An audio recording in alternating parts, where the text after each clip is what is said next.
Hello friends, hope you all are doing well and staying safe. Welcome back to yet another video of the Football Mania to bring you all the latest news and exciting content from the football world. Well, if you are an Arsenal fan and if you are expecting this team to continue their charge towards a first title in 20 long years, well, I knew that there is going to be a bump in the road, and that bump in the road has come at a very bad time when a new manager bounce has just happened at Goodison Park. Everton Football Club have defeated Arsenal by 1 goal to nil, and you have to say that Sean Dyche played just the way Sean Dyche always plays. He had a standard 4-4-2 formation going into this match, and even before this match, he knew that the fitness levels of all the players were not up to the mark. So what did he do? He conducted a fitness test. He ensured that all the players are aligned with the kind of playing style Sean Dyche expects, and that is exactly what each and every Everton player did on the pitch.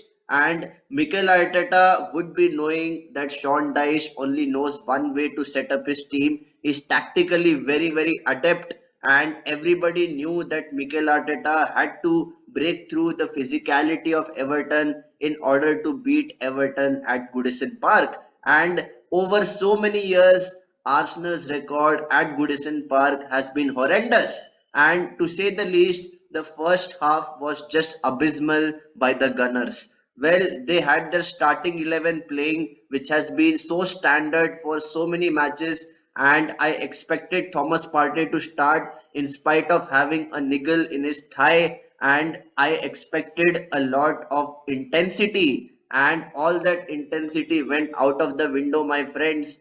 Bukayo Saka was well marked by Mikalenko, and on the left hand side, Gabriel Martinelli was not even given a sniff.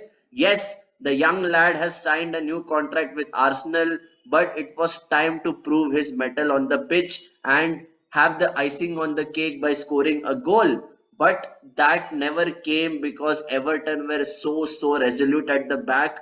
Tarkowski and Connor Cody were just exceptional. They won all the second duels. They were the first ones to close down Arsenal whenever Arsenal was trying to play out from the back, and that kind of disrupted Arsenal's flow in the game because Arsenal are usually a side which like to string a few passes with very good accuracy and intensity, and that actually opens up the defense of the opposition.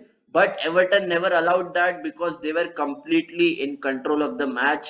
Whichever way of attack Arsenal was looking to exploit, Everton were always there ready, and they were looking for an outlet.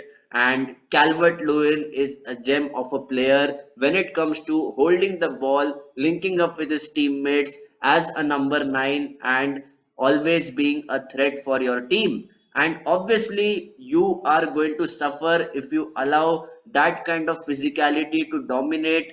And if your players are not up for the fight, then any Premier League battle can be lost. And we have been boasting a lot about how Arsenal under Mikel Arteta, especially this season, have been quite outstanding. But we should not forget that this is only halfway into the season and there are more 19 games to go. And Mikel Arteta would have, kind of prepared his team in a way that they need to focus on each and every second whenever they step onto the pitch. And that never happened, my friends. Martin Odegaard never got a sniff. He was taking too many touches in crucial areas and he was not releasing the ball, which was allowing the likes of Onana and Abdoulaye Doucouré to close him down. And what a work rate all those three midfielders for Everton produced. And we knew that Idrissa Gana Gueye is a player who likes to, completely close down the opponents and press higher up the pitch.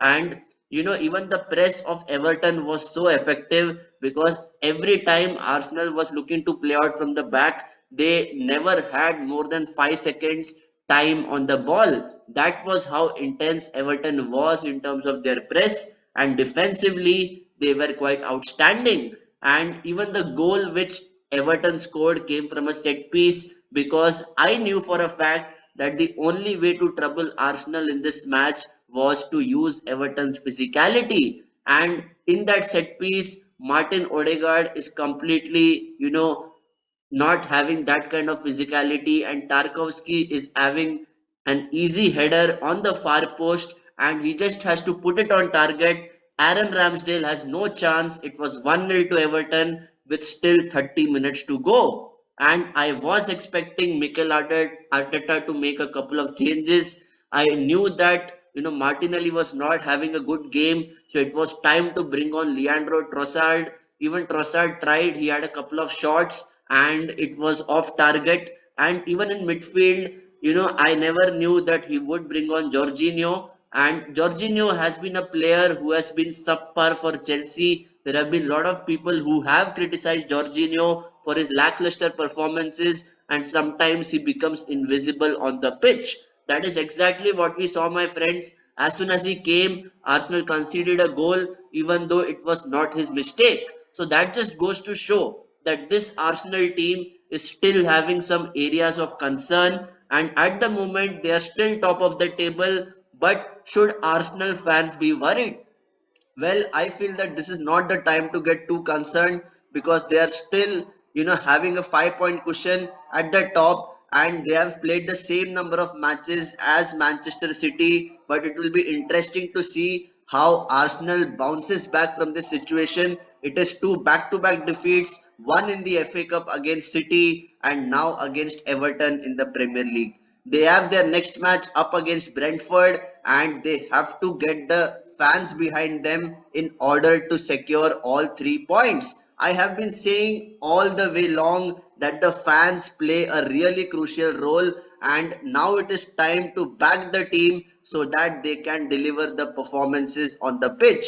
And who better than Mikel Arteta, because everybody has bought into his idea of creating a young team which is vibrant, which is energetic, and it is tactically very, very smart, which can break down any opponent, and they play fearless football. And that is a hallmark of a champion team. But all champions have a slump, but they know how to bounce back. And if Arsenal are real champion mentality monsters, they have to do that 3 points against Brentford, and they have to put their wrongs into rights. So, guys, please let me know what are your thoughts about Arsenal going into the remainder of this season.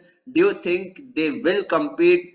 Do you think they're strong enough to win the Premier League title this season? I would love to know your thoughts in the comment section.